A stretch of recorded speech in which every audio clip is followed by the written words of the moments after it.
everybody, it's Sam at Mixed Up Craft. Thank you for watching my tutorial today. So this is a requested video. I've actually received a lot of requests after I showed this sample that I made using the Simply Made Crafts new collection, and it was a treasure chest, and I briefly shared it just to show you and give you inspiration, and then loads of you have said please show us how to make it, and some of you have already sent me pictures of the dies that you've already ordered.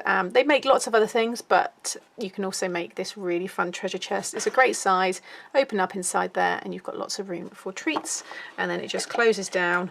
The best part for me is that gorgeous padlock there. Absolutely love it, it's stunning, and yeah, it's pretty straightforward to make, so let me show you how. Okay, so I've gone and die cut everything, so I don't think you need to watch me do all of that. And this is the dies that I've been using. So this is the Window Treat Box die set, and then you have this one here which you can buy as an addition to go with it. Now you could just buy this one, because there are actually quite a few of the elements you could use on their own. All of this down here, these are the decorative corners, so you can see there what I've cut. The padlock is just gorgeous, and I've already started using it on other projects. I just absolutely love this one, and I'll show you how to get that dimension and what I've done to get that effect. The knocker there is really nice as well. You can do that on lots of your 3D bigger projects. You know, I like to do like you know, the miniature homes and things like that. You could certainly incorporate these things into that, and also on other gift boxes and bags. This is a really nice embossing plate, and it gives you that wood grain. And then you've got these arches here which create that top of the, you know, that chest look to the project. However, you could easily incorporate these into other things that you might make as well. So like I said, this is the one, the main one here. So I'm going to take out the dies. Now for this one you do need a large die cutting machine. But you'll have, this is the largest die here, so I've gone ahead and die cut 2 of those. Okay, you'll see them there, and I've used the 300 GSM, and this is the craft card, and I use the Do Crafts craft card. And then everything else that I've cut comes from the additions. So, but also in this one here, if you haven't seen it, I have shared all of the projects I made in another tutorial, so like a bit of an unboxing, just showing the collection. Also, Helen has some great inspiration on her channel, and she will be doing, I'm sure, some tutorials with this product. But also check out her channel where she did do lots of demos as well. But you get all these pieces, you get tags, you've got a banner there, you've got all these decorative edges, lattice effect, there's tons in there, but you just need those 2 for the moment. Then from the additions you'll see I've cut these pieces here. Okay, so there is the square. Now it's, well, it's, I say a square, it's actually, it isn't equal sides, so although it looks it is more of a rectangle, so, which I'll explain in a minute. Then one of that one there, oh, I actually need 2, oh, I've got 2, I thought then, why didn't I do 2? There we go, 2, and that is, oh, that's the plate. I do love that plate. I've got that one there, so I've done 2 of the hinges, and 2 of those there. And then here is the padlock. So what I've gone ahead and done is I've die cut it with some gold mirrored cardstock, and then I've also gone ahead and die cut 2 brown pieces of fun foam, and then in between that, oh, I haven't done it on this one, oh, I can still do it, that's okay. I'm going to put a black piece of cardstock just like I did on the gift bag I've recently shared, and then I'm going to cover it finally with another piece of fun foam. Okay, so I'll do that later. And then there's the knocker. I've done the same with that, but I'm not using the whole piece, I'm just using the decorative part, and then I stick my padlock on that piece there. Or you could do it that way, it's entirely up to you, but I just think it's a nice touch. And that is this one here. And then those corners, take out everything here, there's the corners there. So I have die cut, I think 18 altogether, because I have 4 on the front, I have then 4 on both sides, 4 on the back, and then 2 on the front of the lid and on the back of the lid, I think. You also have, that's the other part of the knocker, so you imagine that's going to be like that. But you also have this piece here which will give you like a studded effect, so you could also use that with this kind of treasure chest feel. I haven't, but it's certainly another nice addition that you could use. So that's all the parts you need, but I am going to keep the plate out because I need to do that one in a moment. Okay, now the next step is completely optional, but what I did do with this is I distressed it.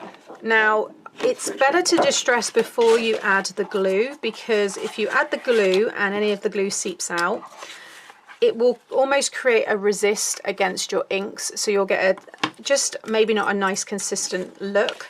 So I would recommend that you distress before rather than after you've glued it all together. So I've just got a brown ink here, and I've got one of my big blending brushes which I'm just going to load up, and then I just go into the sides, and I'm just, you can see there how quickly, you don't really need to worry about these side pieces, but what I would say is just fold on the score lines, because you can then fold it over, fold those ones down as well, you can fold it over and go in. So just on all the folds, because you see that really lovely deep colour you get, and it just gives it that authentic worn chest look. And it doesn't take long to do at all. It is optional. You might not be doing this look, you don't want to have brown on it, but even if you're doing like a shabby chic project, it's always nice to distress your edges. So I'm just going to go around and do that on everything.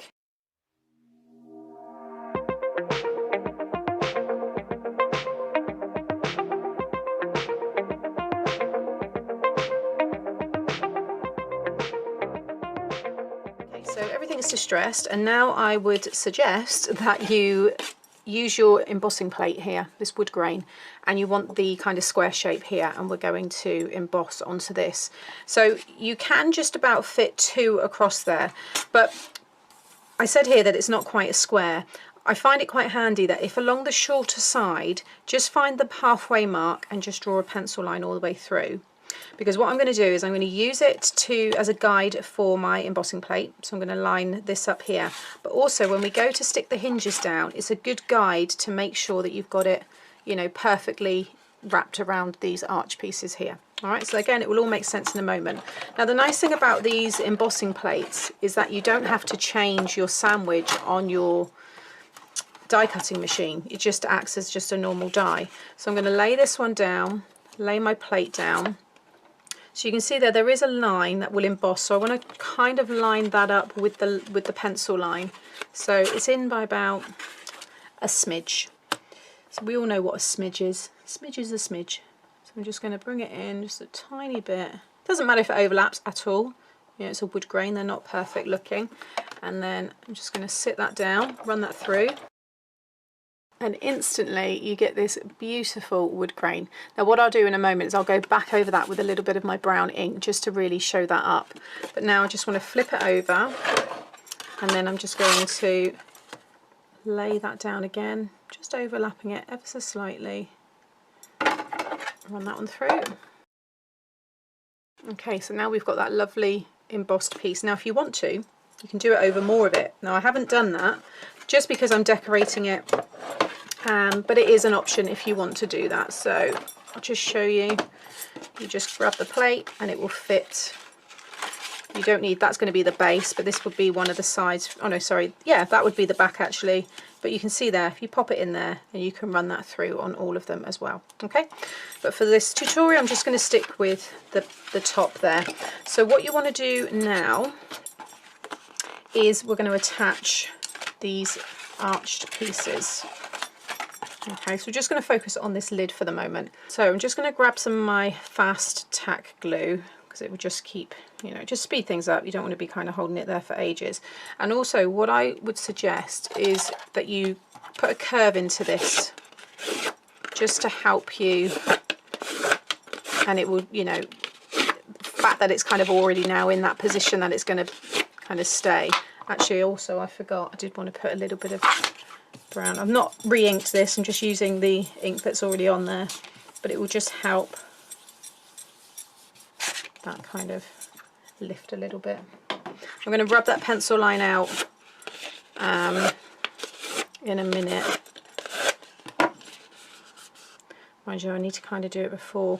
Really what you could do is just do a pencil mark just on the little edge there and there, because you do need it. It's quite a handy guide. So I'm going to rub out the middle one there. As long as you can see it, you know, I can just see the pencil mark there, and then you can easily rub that off once you put it together.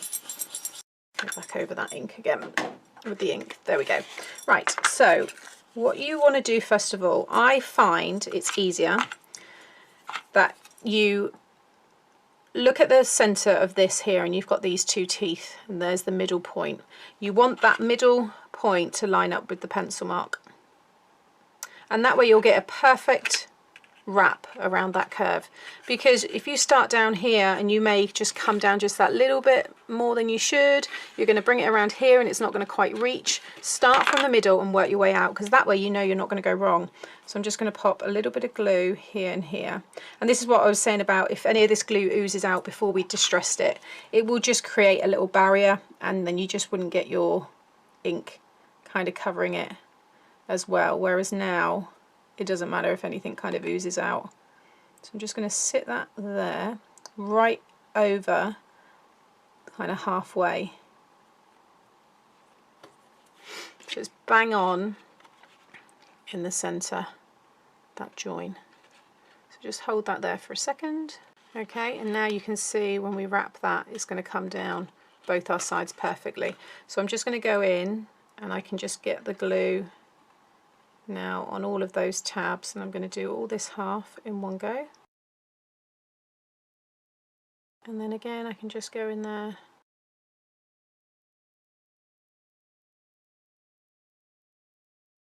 Okay, so now you will have that, and you will have a tiny bit overhanging here and here, but it will be bang on the same, and that's what you want. So I'm going to go and do the same on this end. So again, work from those two middle ones, get them positioned, and then work your way out.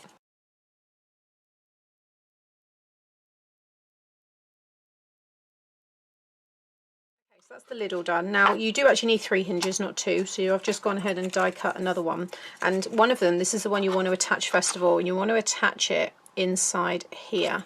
It's up to you kind of which way. Yeah, I'm going to do it that way. So I'm just going to apply some glue, because this is the hinge that we're going to use to attach it to the box. So we need to get this laid down first, and then all of this will kind of close that all in, so you won't actually see any of this inside.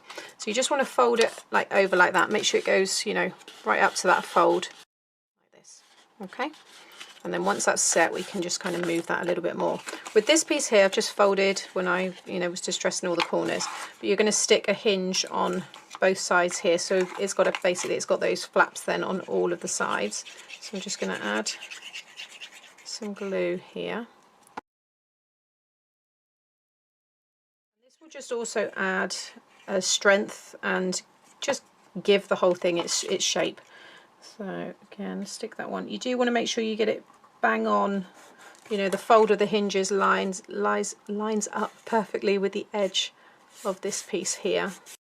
Okay, that's dry now, so what I can do is just fold it that way as well. So just kind of manipulate it so it moves quite freely. Okay, this is why it's good using the thick cardstock.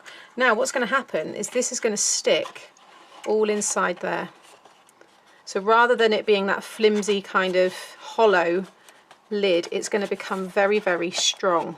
That will all go in a minute with just this hinge hanging out, because that's how we're going to then stick it down onto this. Now I'm just thinking, because I think I may have added, I think I added in an extra hinge, because obviously I've kind of made this one up myself, which is why people have requested it, because it needed something.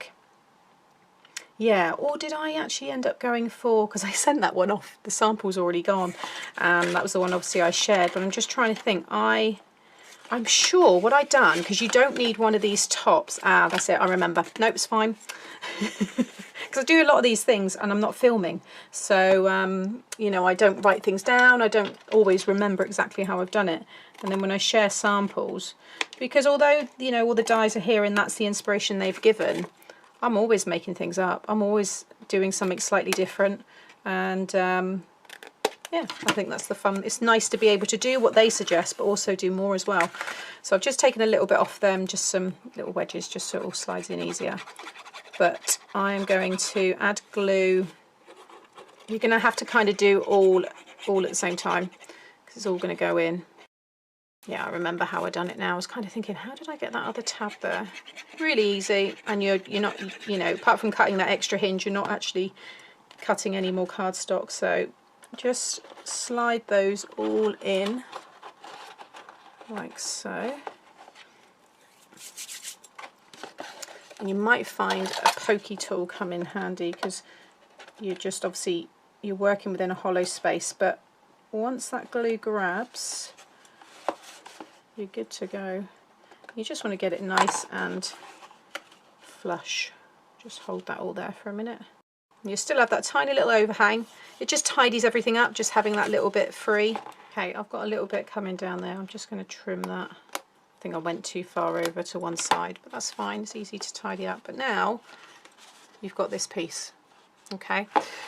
Next we can start putting this together. Now we've die cut 2 of them, okay, but on one of them you want to cut off this whole section, and it's this piece that we're actually now going to stick onto this one, like so.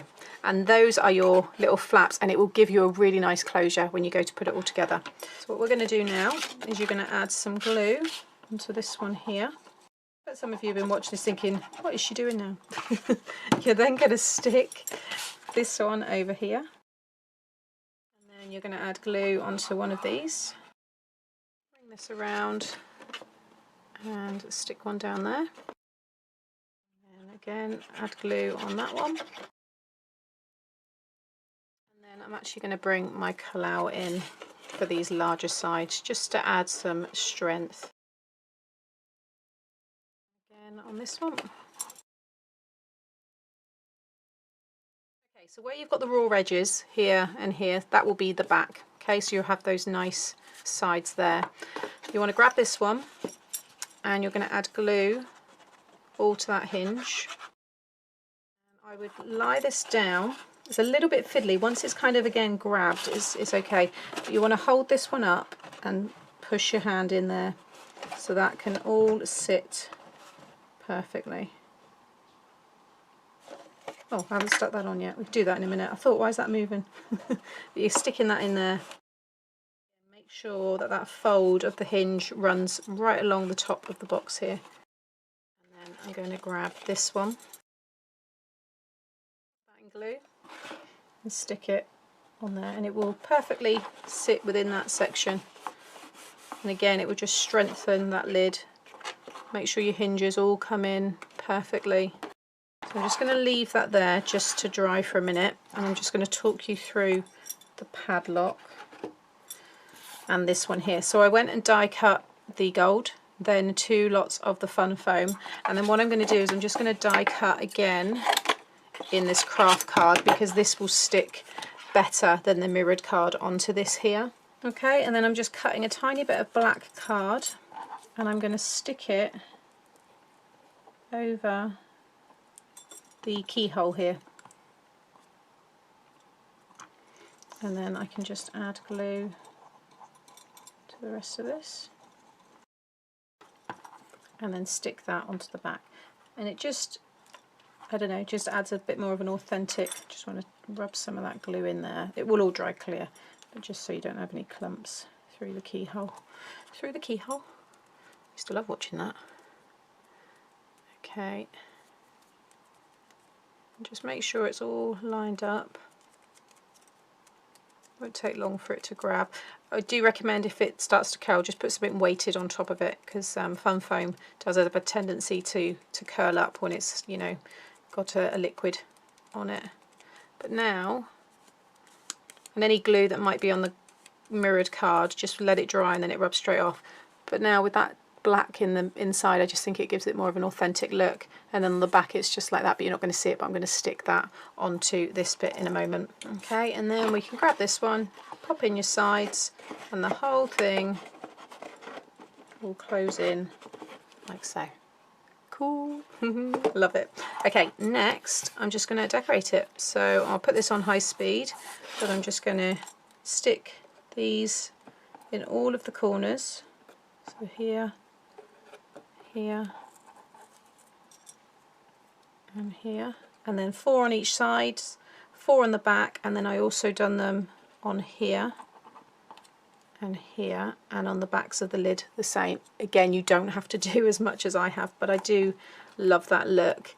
And then with the kind of decorative piece here, you stick this onto the top here, and then that on there. But I think I'm going to do it that way. I think that's how I done it before.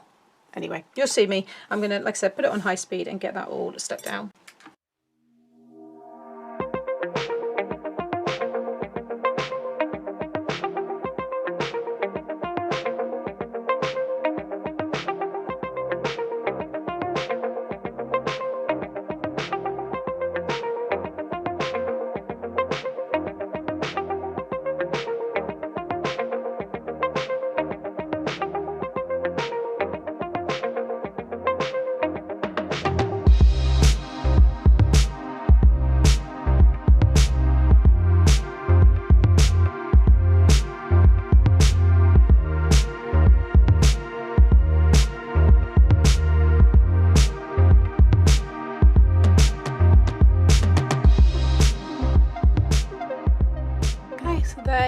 have a beautiful treasure chest style gift box, and then there's inside, you could line all this if you wanted to, but I do think these will make brilliant little favours for if you're having a child's kind of maybe pirates themed party. How nice for all of them to have something like this to take home instead of a little goodie bag or something, and you can just fill it with, you know, lots of the gold coins, the chocolate gold coins. I think would look fantastic in that. So it's certainly something that I think you could make around Christmas time as well, and these would be lovely, again, party favours, and have a bit more of a Christmas theme with them. You can have nice tags on them and change the colours and stuff, but I think they're gorgeous. So hopefully that's helped those of you that have asked for me to show you how I made it into a treasure chest. All the links to everything, as always, will be shared below, and I'll be back again very soon with another tutorial. Thanks for watching. Bye.